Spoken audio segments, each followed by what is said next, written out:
اعوذ باللہ من الشیطان الرجیم بسم اللہ الرحمن الرحیم رب اشرح لی صدری ویسر لی امری واحلل عقدۃ من لسانی یفقہوا قولی ربی زدنی علما۔ بسم اللہ الرحمن الرحیم۔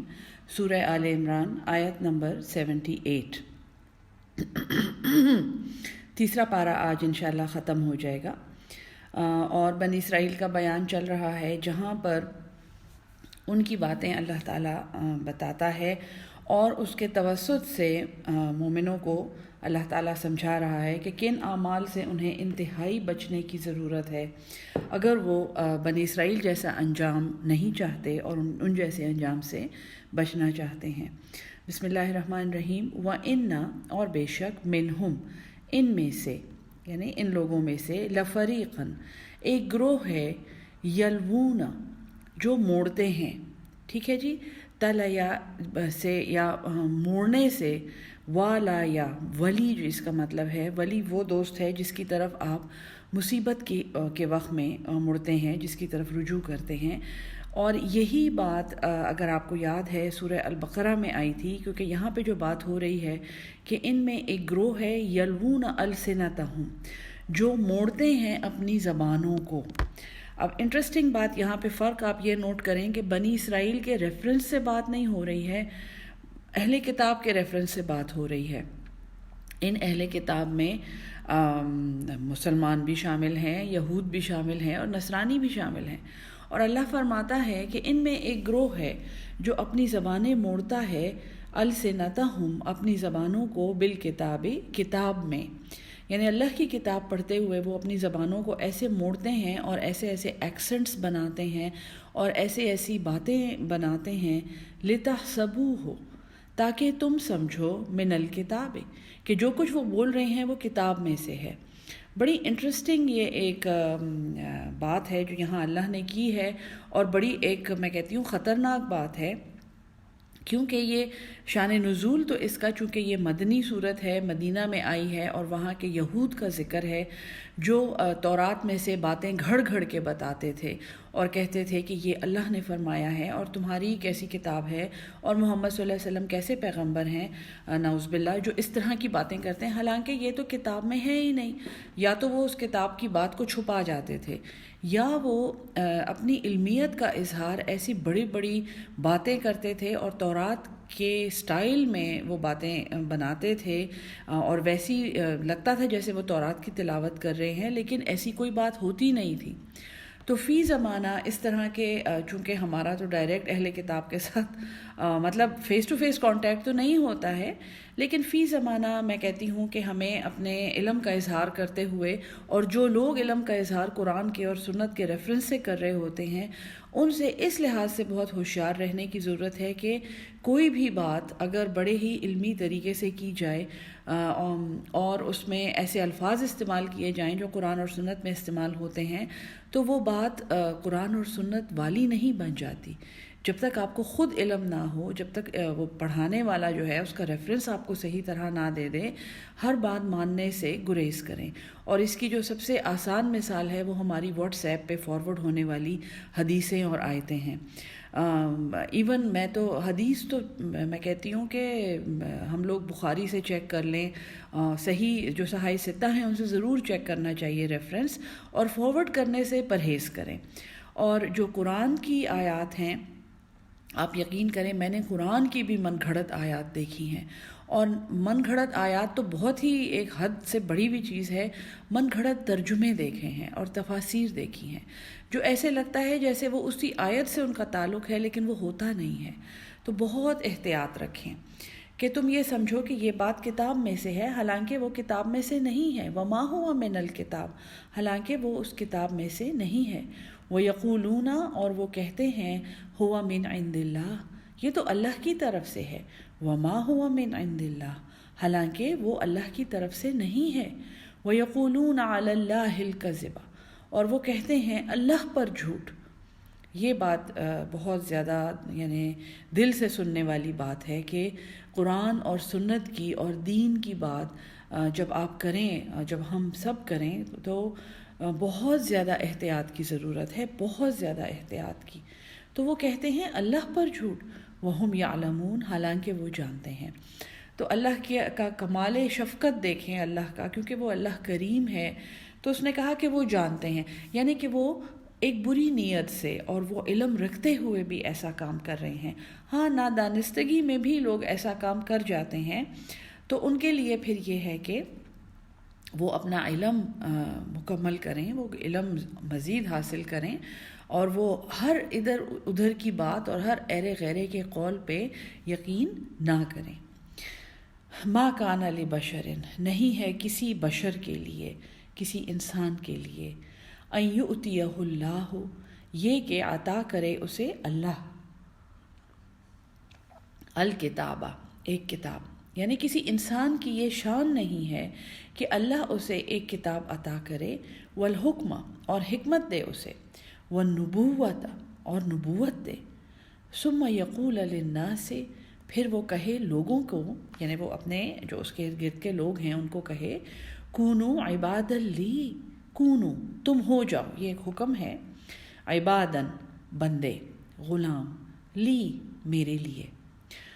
تو اللہ تعالیٰ تو نبیوں کے ریفرنس سے بات کر رہا ہے، اور چونکہ یہ آل عمران ہے تو ظاہر ہے نصارہ اس میں زیادہ امپورٹنٹ سبجیکٹ ہیں، اور نصارہ کے حوالے سے باتیں کی گئی ہیں۔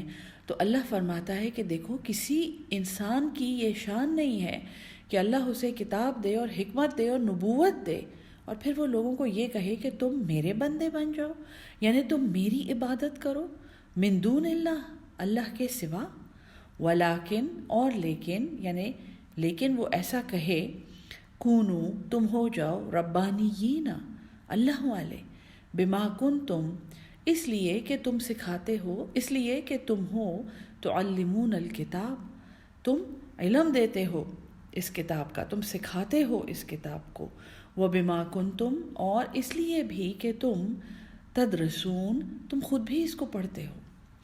تو بہت بہت ہی لینڈ مارک آیات ہیں یہ، اور جو جتنے بھی ہمارے نصرانی اہل کتاب بہن بھائی ہیں، چونکہ ایک عقیدہ ہے ان میں کہ جو ان کے یسوع مسیح ہیں یا جیسس کرائسٹ ہیں، وہ اللہ کے بیٹے ہیں، نعوذ باللہ، اور اللہ کے بیٹے ہونے کے علاوہ ان میں تثلیث کا عقیدہ ہے کہ اللہ تعالیٰ جو ہے، جو اللہ یعنی سب سے بڑا اللہ جو ہے، اللہ آل مائٹی جس کو وہ کہتے ہیں، یا گاڈ آل مائٹی، وہ تین چیزوں کا مجموعہ ہے، اور وہ جو ہے وہ فادر ہے اور سن ہے اور ہولی اسپرٹ ہے یا ہولی گوسٹ ہے، یعنی حضرت جبریل، وہ اللہ تعالیٰ کی اپنی ذات ہے، اور سن جو ہے وہ یسوع مسیح ہیں یا جیسس کرائسٹ ہیں، اور جو ہولی اسپرٹ ہے وہ ہمارے ہاں جو ہیں جس کو روح کہا گیا ہے، روح القدس یا پاک روح، حضرت جبریل علیہ السلام۔ تو یہ جو عقیدہ ہے، یعنی اللہ تو اللہ کی ذات ہے، اللہ یہاں پہ یہی سمجھا رہا ہے کہ کسی پیغمبر کی یہ شان نہیں ہے کہ اسے کتاب اور حکمت اور نبوت مل جائے اور وہ سب کچھ سمجھ جائے، اور پھر وہ اپنے بندوں کو یہ کہے کہ تم میرے بندے بن جاؤ یا تم میری عبادت کرو۔ نہیں، ایسا نہیں ہو سکتا، یہ نہ اللہ کی شان ہے اور نہ ہی کسی پیغمبر کی شان ہے۔ اور پھر چونکہ جیسس کرائسٹ کے ارد گرد جو لوگ، جو حواری تھے، جنہوں نے آگے اس دین کو لوگوں تک پہنچایا ہے، ان کو ربانی کہا جاتا ہے۔ تو اللہ فرماتا ہے کہ پیغمبر تو کہتا ہے کہ تم اللہ والے بن جاؤ، کونو ربانیین، کیونکہ تم اللہ کی کتاب سکھا رہے ہو۔ اور یہ ہم سب کے لیے بہت اہم لیسن ہے۔ آج چونکہ ابلاغ اتنا عام ہو گیا ہے اور میڈیا اتنا اسٹرانگ ہے، آپ میں سے کوئی بھی یوٹیوب کھول کے مسلمانوں کے حالات دیکھ سکتا ہے کہ وہ کسی کے ہاتھ پر بیعت کر رہے ہیں اور پھر اسی انسان کو سجدہ کر رہے ہیں، یعنی انتہائی کراہت آمیز مناظر ہیں وہ، اور انسان کو دیکھ کر یعنی ایک عام مسلمان کا اور مومن کا دل خراب ہو جاتا ہے کہ یہ ہم کہاں کس چیز میں پڑ گئے ہیں اور یہ ہم کیا کر رہے ہیں۔ تو یہ باتیں بہت اہم ہیں کہ تم تو اللہ کی کتاب سکھاتے ہو اور خود بھی اسے پڑھتے ہو، تو تم لوگوں کو کیسے کہتے ہو کہ تم میرے بندے بن جاؤ۔ وَلَا يَأْمُرَكُمْ، اور وہ نہیں حکم دے گا تمہیں، یعنی اللہ کا بندہ جو ہے وہ تمہیں کبھی یہ حکم نہیں دے گا، أَن تَتَّخِذُوا الْمَلَائِكَةَ، یہ کہ تم بنا لو فرشتوں کو، وَالنَّبِيِّينَ، اور نبیوں کو، أَرْبَابًا، اپنے ارباب، اپنے خدا۔ تمہیں کبھی اللہ کا بندہ یعنی اس میں اشارہ جو ہے وہ اللہ کی طرف ہے کہ اللہ تمہیں یہ حکم نہیں دے گا کہ تم فرشتوں کو اللہ بنا لو اور نبیوں کو اپنے ارباب بنا لو. ایامرکم، کیا وہ تمہیں حکم دے گا بالکفر، کفر کا، بعد از انتم، بعد اس کے کہ تم ہو گئے ہو مسلمون، مسلمان. وَإِذْ أَخَذَ، اور جب لیا تھا، وَإِذْ أَخَذَ اللَّهُ، اور جب لیا تھا اللہ نے، میثاق النبیین، یہ دوسرے میثاق کا ذکر یہاں پہ ہو رہا ہے. میں نے آپ کو بتایا ہے ایک جو ہے وہ عہد الست ہے، میثاق الست ہے، جو ہماری روحوں نے اللہ تعالیٰ سے آراف میں وعدہ کیا تھا. جب اللہ نے فرمایا کہ الستُ بربکم، تو ہماری روحوں نے اعتراف کیا تھا، قالوا بلا، کیوں نہیں، وربنا، اور تو ہمارا رب ہے. تو یہاں پہ ایک خاص وعدے کا ذکر ہو رہا ہے جو نبیوں سے لیا گیا ہے، یعنی یہ وہ چنی ہوئی روحیں ہیں، یہ وہ سلیکٹڈ انسان ہیں جن کو اللہ کا پیغام دنیا میں پہنچانا تھا. تو جب اللہ نے میثاق النبیین لیا تھا، لما آتیتکم، جو کچھ میں تمہیں دوں،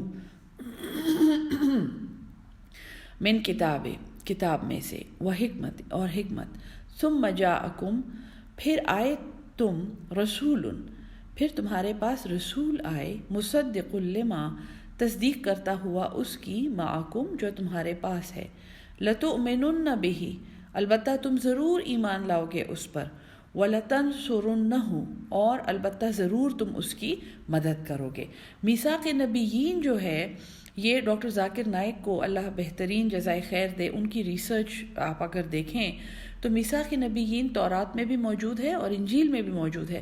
اور نہ صرف یہ بلکہ یہ ہندوؤں کی جو دین کی کتابیں ہیں، مجھے ان کے نام نہیں پتہ، ان صحیفوں کے یاد نہیں ہے مجھے، ان میں بھی یہ بات موجود ہے کہ اللہ نے پکا وعدہ تم سے یہ کتاب دیتے ہوئے لیا تھا کہ تمہارے پاس جب بھی میری طرف سے کوئی رسول آئے تو اور تصدیق کرے اس کی جو تمہارے پاس ہے، جو کتاب تمہارے ہاتھوں میں ہے، مثلا تورات یا انجیل. تو کوئی بھی رسول جب آئے گا جس کی پیشن گوئی اس کتاب میں ہو چکی ہے اور وہ تمہارے سامنے دعوت دے گا تو تم ضرور اس پر ایمان لاؤ گے. لَتُؤْمِنُنَّ، البتہ ضرور تم اس پر ایمان لاؤ گے، وَلَتَنْصُرُنَّهُ، اور ضرور تم اس کی مدد کرو گے. تو یہ وعدہ اللہ تعالیٰ سب اہل ایمان سے اپنی کتابوں میں لے چکا ہے. ہم بھی جو قرآن پڑھتے ہیں، قرآن میں ہم اللہ سے یہ وعدہ کرتے ہیں کہ اللہ کے رسول پر ہم ایمان لائیں گے، بے شک ہمارے ایمان کا حصہ ہے، اور ہم اس کی مدد کریں گے. تو اللہ کے رسول کی مدد کا کیا مطلب ہے؟ کیا حضور صلی اللہ علیہ وسلم تو اب دنیا میں موجود بھی نہیں ہے؟ اللہ کے رسول کی مدد کا مطلب یہ ہے کہ جو پیغام اللہ نے اس کے توسط سے انسانیت کو دیا ہے، اس پیغام کو آگے پہنچانا ہے. یہی مدد ہم کر سکتے ہیں اور اسی کی ہم سے پوچھ ہوگی. قالا، اس نے کہا، اقررتم، کیا تم نے اقرار کیا، کیا تم اقرار کرتے ہو، وَأَخَذْتُمْ، اور تم نے قبول کیا، عَلَى ذَلِكُمْ إِصْرِي، اس پر میرا عہد قبول کر لیا. یعنی جب اللہ نے کتابیں دیں تو اللہ نے یہ وعدہ لے لیا تھا. قالوا، انہوں نے کہا، اقررنا، ہم نے اقرار کیا. کتاب پڑھتے ہوئے ہم ہر وقت اقرار کرتے ہیں. قالا، اللہ نے فرمایا، فاشہدوا، پس تم گواہ رہو، وَأَنَا مَعَكُمْ، اور میں تمہارے ساتھ، من الشاہدین، تمہارے ساتھ بھی گواہ ہوں. تو میثاق الست جو ہے، جو وعدہ اللہ نے ہم سے آراف میں لیا ہے، اس کے ساتھ ساتھ میثاق نبیین بھی ہم کر چکے ہیں. ہم کیونکہ جب اللہ تعالیٰ نے کہا آیا میں تمہارا رب نہیں ہوں، ہم سب نے کہا کیوں نہیں. پھر اللہ نے ہم سے میثاق نبیین لیا ہے، جس کا مطلب یہ ہے کہ جب بھی میرے پاس سے تمہارے پاس کوئی پیغام لے کر آئے گا، کوئی ایمان کی دعوت لے کر آئے گا اور اس چیز کی تصدیق کرے گا جو تمہیں معلوم ہے پہلے سے، توحید تمہیں معلوم ہے، رسالت تمہیں معلوم ہے، انفاق فی سبیل اللہ، جہاد فی سبیل اللہ، تو جو کوئی اس کی تصدیق کرے گا تم اس پر بھی ایمان لاؤ گے. اور ہماری روحوں نے بھی یہ وعدہ کیا ہوا ہے. فمن تولا، پس جو پھر جائے، بعد ذالک، اس کے بعد، فاولئک، پس وہی ہیں، ہم الفاسقون، وہی نافرمان ہیں. افغیر دین اللہ، کیا، پس غیر، سوائے، دین اللہ، اللہ کا دین، کیا پس اللہ کے دین کے سوا، یبغون وہ ڈھونڈتے ہیں، وَلَهُ اور اس کے لیے، اسلمہ فرمان بردار ہے، جھکا ہوا ہے، سلامتی میں آیا ہوا ہے، من فی السماوات والارض جو کچھ آسمانوں میں ہے اور زمین میں، طوعا و کرہن خوشی سے اور ناخوشی سے، وَإِلَيْهِ يُرْجَعُونَ اور اسی کی طرف لوٹنا ہے۔ اللہ تعالیٰ فرماتا ہے کہ کیا تم اللہ کے سوا کوئی الہ مانگتے ہو، حالانکہ وہی اللہ ہے، وہی اللہ کی ذات ہے جس کے لیے جھکا ہوا ہے جو کچھ آسمانوں اور زمین میں ہے، خوشی سے اور ناخوشی سے، اور اسی کی طرف وہ لوٹائے جائیں گے۔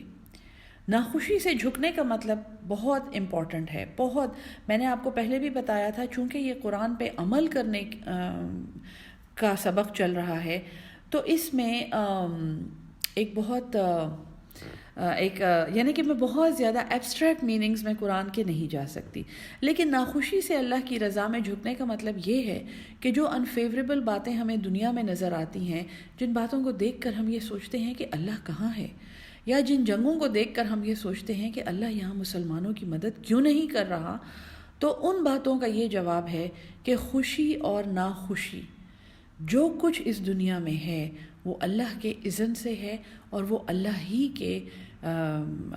کے کام میں لگا ہوا ہے، اور وہ اللہ ہی کا فرمان بردار ہے۔ بہت ذرا مشکل کانسیپٹ ہے، اس پر سوچئے گا تو آپ کو میری بات ذرا بہتر سمجھ آئے گی انشاءاللہ۔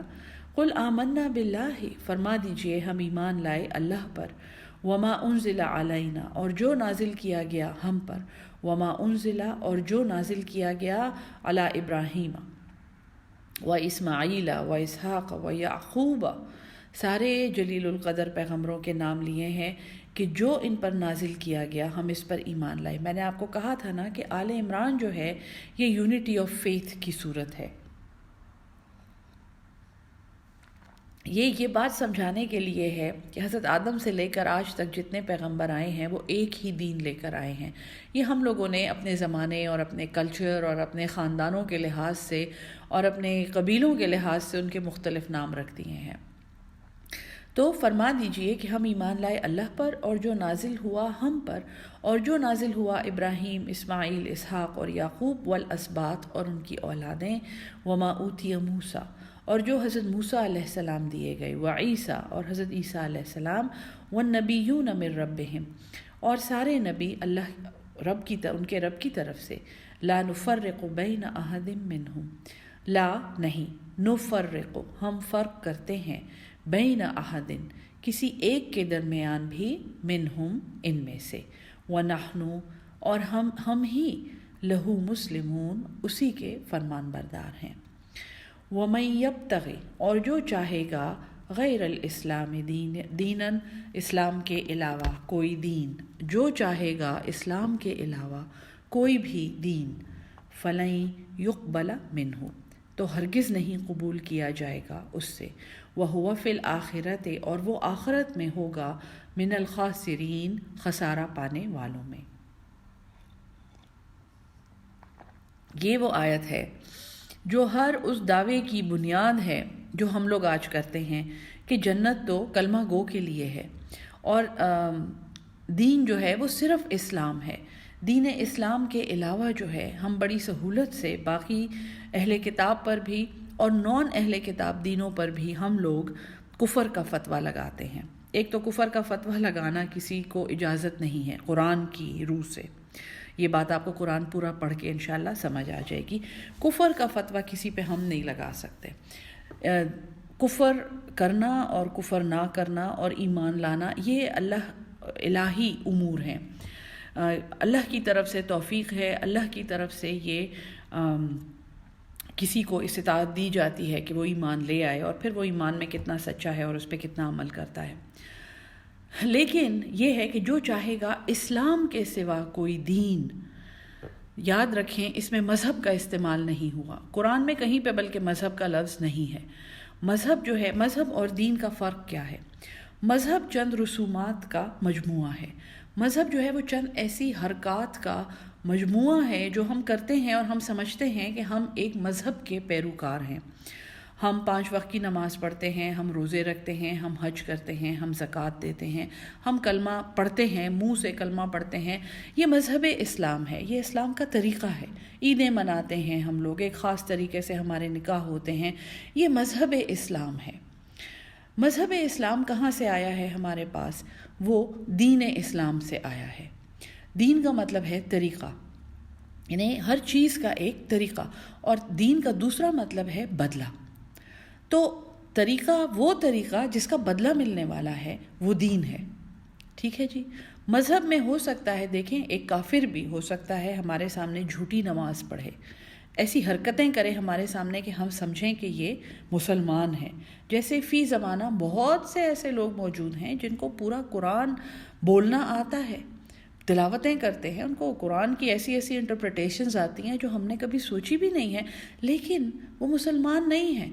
وہ کسی خاص مقصد کے تحت یہ حرکتیں کر رہے ہیں، کسی خاص مقصد کے تحت وہ ہمارے مذہب کا حصہ بننا چاہتے ہیں، اور وہ مقاصد اب دنیا کو معلوم ہیں۔ دوبارہ سے میں سوشل میڈیا کی تعریف کروں گی۔ پھر ایک دین ہے۔ دین وہ چیز ہے جس پر ہم دل سے ایمان لاتے ہیں، جو ہمارا طریقہ بن جاتا ہے۔ ہم سچ بولتے ہیں، کیونکہ ہم دین اسلام پر ہیں۔ ہم غیبت نہیں کرتے، ہم کسی کا حق نہیں مارتے، ہم کسی کا دل نہیں دکھاتے، ہم اپنے فرائض کی ادائیگی میں کوتاہی نہیں کرتے، ہم قرآن سیکھتے ہیں اور قرآن کے حقوق ادا کرتے ہیں، ہم غریبوں کی مدد کرتے ہیں، ہم لوگوں کا دکھ دیکھ کر دکھی ہو جاتے ہیں۔ یہ ہمارا دین ہے۔ اور یہ دین کہاں سے آیا ہے؟ یہ دین قرآن سے آیا ہے، یہ دین ہمارے نبی کی سنت سے آیا ہے ہمارے پاس۔ تو دین اسلام جو ہے، اب یہ تو آپ کو سمجھ آ گئی ہوگی کہ دین اسلام جو ہے یہ مذہب اسلام سے الگ ہے۔ مذہب اسلام دین اسلام کا ایک حصہ ہے، لیکن مذہب اسلام پورے کا پورا دین نہیں ہے۔ پھر دین جو ہے وہ، اس کا نام اللہ نے کیا رکھا ہے؟ اور یاد رکھیں، میں نے آپ کو بتایا ہے، قرآن میں ہمیں مسلمان نہیں کہا گیا، قرآن میں ہمارے لیے اللہ نے کیا استعمال کیا ہے؟ یا ایھا الذین آمنو، اے وہ جو ایمان لائے ہو۔ کس چیز پر ایمان لائے ہو؟ قرآن پر ایمان لائے ہو، دین اسلام پر، دین حق پر ایمان لائے ہو۔ اور قرآن میں مسلم کس کو کہا گیا ہے؟ ابھی ہم لوگوں نے یہ پڑھا ہے پچھلے سبق میں، تھوڑا سا اپنے ذہن پہ زور دے، میں تھوڑی دیر خاموش ہوتی ہوں۔ مسلم قرآن میں کس کو کہا گیا ہے؟ یاد آیا آپ کو؟ مسلم قرآن میں حضرت ابراہیم علیہ السلام کو کہا گیا ہے۔ تو مسلم تو یعنی اسلام تو ان کو دیا گیا تھا۔ اسلام جو ہے ان کو سلامتی، اسلام کا مطلب ہے سلامتی۔ اگر کسی کی بات سلامتی پر مبنی نہیں ہے، اگر کوئی یہ کہے کہ آپ کافر ہیں، آپ خارج ہیں، آپ ہم سے مختلف ہیں، ہم آپ کی مسجد میں نماز نہیں پڑھ سکتے اور آپ ہماری مسجد میں نماز نہیں پڑھ سکتے، اور آپ قرآن غلط پڑھاتے ہیں اور آپ کو قرآن پڑھانے کا کوئی حق نہیں ہے، جو بات سلامتی کا الٹ کیا ہے؟ سلامتی کا الٹ برائی ہے، فساد ہے، تباہی ہے۔ جو بات اس طرح کی کسی بھی نیت پر مبنی ہو وہ اسلام سے خارج ہے۔ دین اسلام کا مطلب یہ ہے کہ انسان کا ہر طریقہ، انسان کی ہر نیت جو ہے وہ صرف سلامتی پر مبنی ہو، یہ یاد رکھنا ہے۔ آپ نے دین اسلام پر بہت سوچنا ہے، سارا دن جو ہم کام کرتے ہیں وہ کتنے سلامتی پر مبنی ہے، ٹھیک ہے جی۔ تو اللہ یہاں فرماتا ہے کہ اتنی بات میں نے تمہیں سمجھا دی ہے، الفاتحہ، البقرہ اور اب آل عمران تم پڑھ رہے ہو، تو جو چاہے گا دین اسلام کے سوا کوئی دین تو ہرگز اس سے قبول نہیں کیا جائے گا۔ سلامتی کے راستے سے نہیں ہٹنا اور دین اسلام سے نہیں ہٹنا، اور یاد رکھو دین اسلام قرآن کو سمجھے بغیر بہت مشکل ہے کہ کوئی پریکٹس کرے۔ وَهُوَ فِي الْآخِرَةِ مِنَ الْخَاسِرِينَ، وَهُوَ اور وہ فی الآخرت، آخرت میں، من الخاسرین، نقصان اٹھانے والوں میں ہوگا۔ بڑی مشکل میں اللہ نے ڈال دیا ہے۔ کیف یہدی اللہ، کیسے ہدایت دے گا اللہ، کیوں کر ہدایت دے گا اللہ، قوماً ایسی قوم کو، کفروا جو کافر ہو گئے، جنہوں نے انکار کیا، بعد ایمانہم اپنے ایمان کے بعد، وشہدوا اور انہوں نے گواہی دی، ان رسول، یہ کہ رسول حق سچے ہیں، وجاءہم البینات، اور آ چکی تھیں ان کے پاس کھلی نشانیاں۔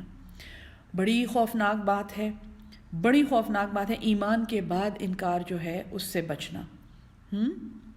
واللہ، اور اللہ لا یہدی القوم الظالمین، ہدایت نہیں دیتا ان لوگوں کو جو ظالم ہیں۔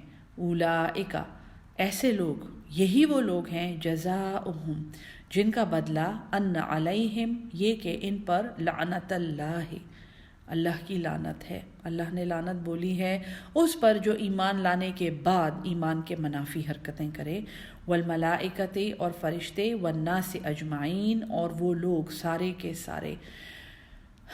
تو انکار کرنے والے پر، ظلم کرنے والے پر لعنت بولی گئی ہے۔ خالدین فیہا، ہمیشہ اس میں رہیں گے۔